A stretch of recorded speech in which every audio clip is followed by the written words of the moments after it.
El próximo domingo 21 de abril iremos a las urnas nuevamente debido a la consulta popular y referéndum 2024. Conoce cuáles son las preguntas y su respectiva explicación jurídica en lengua de señas. Pregunta 1 de la consulta popular. ¿Está usted de acuerdo con que las Fuerzas Armadas realicen control de armas, municiones, explosivos y accesorios permanentemente en las rutas, caminos, vías y corredores autorizados para el ingreso a los centros de rehabilitación social? Bueno, esta pregunta es clave para el presidente de la República. Quiere decir que las Fuerzas Armadas continúen haciendo ese trabajo dentro de los centros de rehabilitación y también tomen el control al exterior de los centros de rehabilitación. Es decir, que hagan ese trabajo preventivo para que no ingresen objetos ilícitos al interior de los centros de rehabilitación social. Pregunta 2. ¿Está usted de acuerdo con que se incrementen las penas de los delitos de terrorismo y su financiación, producción y tráfico ilícito de sustancias catalogadas sujetas a fiscalización, delincuencia organizada, asesinato, sicariato, trata de personas, secuestro extorsivo, tráfico de armas, lavado de activos y actividad ilícita de los recursos mineros, reformando el Código Orgánico Integral Penal conforme al anexo de la pregunta?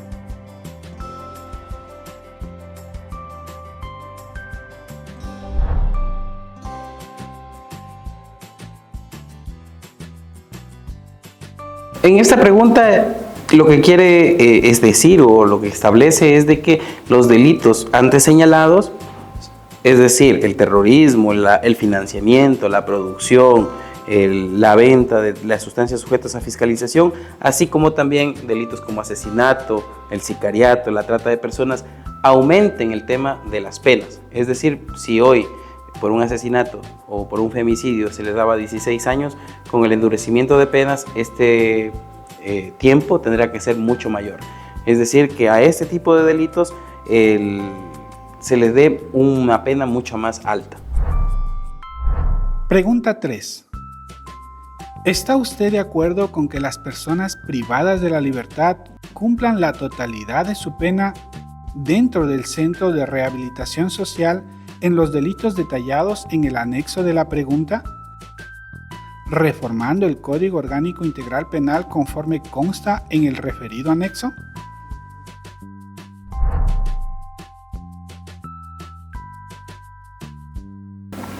Esta pregunta que nos hacen a todos los ecuatorianos es que en los delitos, sea de financiamiento del terrorismo, del reclutamiento de niños, niñas, para el tema delictivo, el tema del secuestro extorsivo, la producción ilícita de sustancias sujetas a fiscalización, el tema de actividad ilícita de los recursos mineros, armas de fuego, municiones, porte y tenencia, el tema de la extorsión, tráfico de influencias, ofertar tráfico de influencias, el testaferrismo, es de que estos tipos de delitos no se acojan a ninguno de los beneficios penitenciarios que tienen, por ejemplo, una persona que fue detenida por robo. Se puede acoger un procedimiento abreviado y que en su defecto puede salir en menor tiempo del que está sentenciado. O, por ejemplo, beneficios para los privados de libertad, que es decir, la persona por buen comportamiento puede acceder a una reducción de su sentencia. Entonces, para este tipo de delitos, nos preguntan a los ecuatorianos si queremos que ellos se acojan a estos beneficios o no. Si queremos que ellos cumplan la totalidad de la pena o que puedan de pronto acceder a un beneficio penitenciario reduciendo su sentencia obtenida por un juez constitucional. Pregunta 4. ¿Está usted de acuerdo con que se tipifique el delito de tenencia o porte de armas, municiones o componentes que son de uso privativo de las Fuerzas Armadas o la Policía Nacional sin afectar a las armas de fuego permitidas para uso civil, reformando el Código Orgánico Integral Penal conforme el anexo de la pregunta?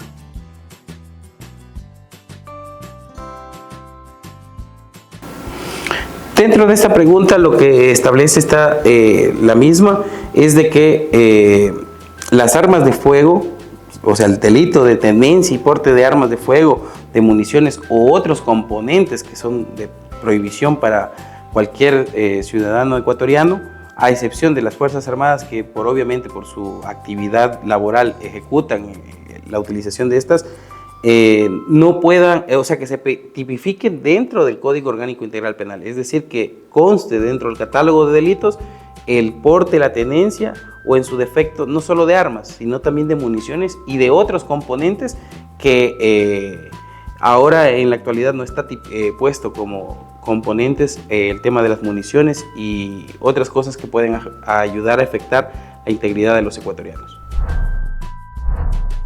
Pregunta 5.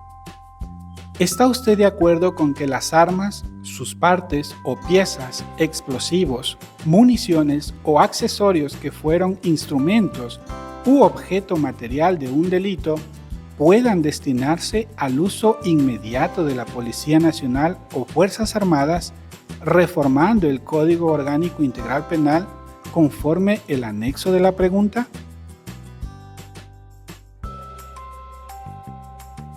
Bueno, esa pregunta es de que todo el material que se decomisa cuando se hacen los operativos, la Policía Nacional y el Ejército, pasen ya al uso inmediato de la policía. Es decir, cuando realizan los allanamientos y encuentran armas de grueso calibre, cuando hacen un operativo y detienen a ciudadanos que porten ese tipo de armas u objetos que ayuden, que hagan daño a otras personas, ese material que se obtiene dentro del operativo pase para que la policía y las Fuerzas Armadas puedan utilizarlo de manera directa.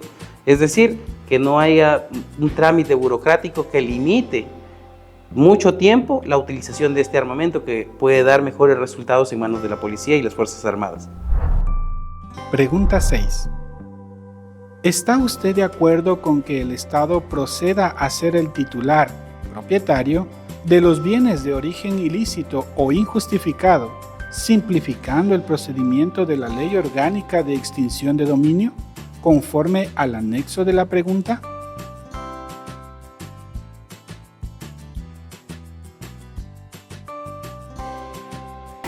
Esa pregunta es clave.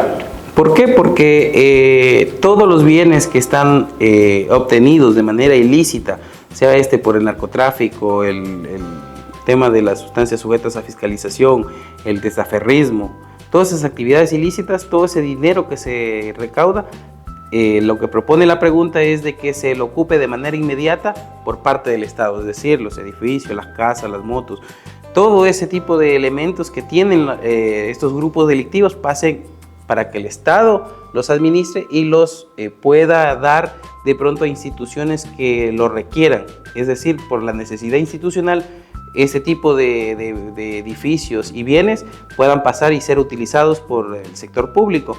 Asimismo, todo ese dinero también pueda ser utilizado por parte del gobierno nacional para programas de inclusión social que pueden ser uno de los mecanismos o beneficios que puedan darle un buen uso a este tipo de dinero o de bienes que se puedan recaudar. Preguntas del referéndum. Pregunta 1. ¿Está usted de acuerdo con permitir la extradición de ecuatorianos con las condiciones, requisitos, restricciones e impedimentos establecidos en la Constitución, los instrumentos internacionales y en la ley, enmendando la Constitución y reformando las leyes conforme el anexo 1? Bueno, dentro de la Constitución establece el mecanismo para la extradición de personas, pero en la Constitución establecía personas extranjeras. Lo que busca con este referéndum es de que ya no solo sean las personas extranjeras las que puedan ser extraditadas, sino también personas ecuatorianas que hayan cometido de pronto algún ilícito o que sean buscadas por otros países donde el delito cometido de pronto sea transnacional. Lo que busca es de que esas personas vayan a cumplir la sentencia donde el país que lo requiera. Pregunta 2. ¿Está usted de acuerdo con el establecimiento de judicaturas especializadas en materia constitucional, tanto en primera como en segunda instancia, para el conocimiento de las garantías jurisdiccionales que le correspondan, enmendando la Constitución y reformando la Ley Orgánica de Garantías jurisdiccionales y control constitucional de acuerdo con el anexo 2? Dentro de esta pregunta de referéndum es un poquito más delicada de tratar. ¿Por qué? Porque si nosotros nos hemos dado cuenta, por varias razones se han enviado muchos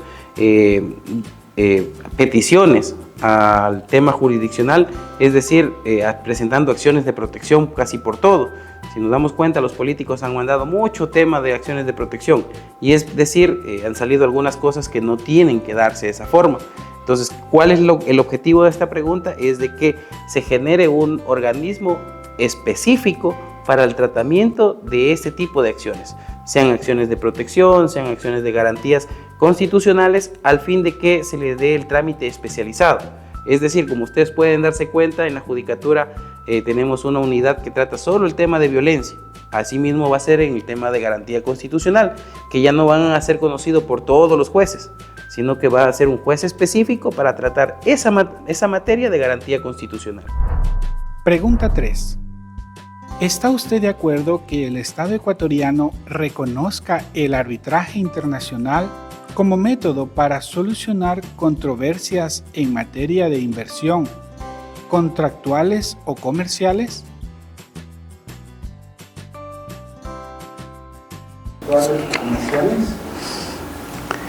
Dentro de esa pregunta tiene una afectación a el nivel internacional. Es decir, por ejemplo, en el caso que conocemos todos los sucumbienses, el caso de Chevron Texaco. Ahí tenemos un laudo arbitral internacional que determinó responsabilidades sobre el Estado ecuatoriano. Entonces, lo que busca es de que se pueda celebrar o se pueda reconocer el tema de la mediación como mecanismo alternativo de la solución de conflictos.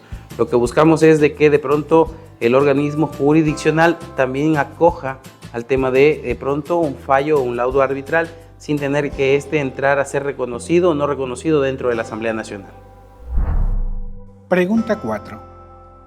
¿Está usted de acuerdo con enmendar la Constitución de la República y reformar el Código del Trabajo para el contrato de trabajo a plazo fijo o por horas cuando se celebre por primera vez entre el mismo empleador y trabajador sin afectar los derechos adquiridos de los trabajadores, de acuerdo con el anexo 4?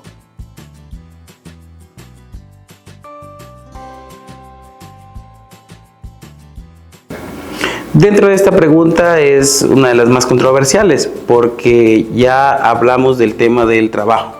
Por lo general afecta a muchísimos de los ecuatorianos que tendríamos que analizar muy bien, porque aquí lo que nos dan la pauta es de hacer un análisis de si podemos generar un contrato de trabajo, sea por horas, aumentándole de pronto una de los tipos de contrato que existen dentro del Código de Trabajo. Dentro de sería reconocido en el segundo, dentro del catálogo de contratos, en el segundo puesto, un contrato por horas. Es decir, la misma empresa podrá contratar a una persona para que trabaje determinadas horas, es decir, 1 o 2 horas en una empresa. Asimismo, esta misma empresa no quita ni niega los derechos laborales adquiridos porque no se plantea de pronto decir que no se les va a reconocer el tema de seguridad social y demás, sino que específicamente es de que es una modalidad de contrato nueva que se añade a las que ya existen. Bueno, invitarles a todas las personas que ven este programa justamente para que de manera democrática participemos de este referéndum y de esta consulta popular, pero analicemos bien el tema, porque hay muchas cosas que hoy representarán un antes y después de las elecciones van a terminar desembocando en una solución o de pronto en un empoderamiento en el sistema en el cual vivimos los ecuatorianos. Entonces, cada pregunta tiene un análisis de trasfondo y principalmente hay algunos elementos que sí van a determinar reacciones en el hoy y en el mañana. Entonces, analicemos bien este tema y votemos con conciencia el día que tengamos que acercarnos a las urnas. Telecom, somos tu familia.